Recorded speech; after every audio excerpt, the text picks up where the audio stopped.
वसमत आगारात आगार प्रमुख किशन कराळे यांच्या आशीर्वादाने अनधिकृत NCMC कार्ड नोंदणी केंद्र चालवून प्रवाशांची लूट केली जात असल्याचा आरोप अखिल भारतीय भ्रष्टाचार निर्मूलन संघर्ष समितीने केला आहे। बॉडी फिटर शिवचंद्र पत्रकर यांच्या पत्नीच्या नावावरील केंद्राद्वारे प्रवाशांकडून कार्डसाठी जादा पैसे उकळले जात आहेत। हिरकणी कक्षाचा व्यावसायिक वापर आणि अल्पवयीन मुलीला कामावर ठेवून बालकामगार कायद्याचे उल्लंघन केल्याचा प्रकार समोर आला आहे। 17 एप्रिल 2026 रोजी महाव्यवस्थापकांनी कारवाईचे आदेश देऊनही स्थानिक प्रशासन कारवाई टाळत आहे। दोषींवर तत्काळ निलंबनाची कारवाई न झाल्यास तीव्र आमरण उपोषण करण्याचा इशारा जिल्हा उपाध्यक्ष आनंद खरे यांनी दिला आहे। Bureau reporter Jansawali news Vasmat.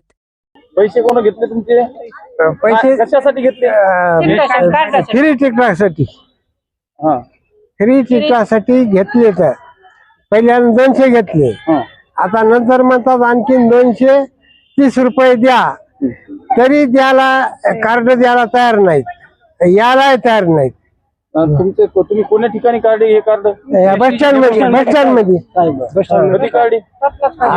March मध्ये हा मार्च 23 का 24 ला काढले मार्च महिन्यात।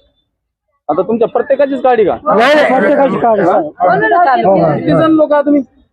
बकाळाचा बकाळा आलं नाही आणखीन, आलं हिवऱ्याचे काय वाखारचे काय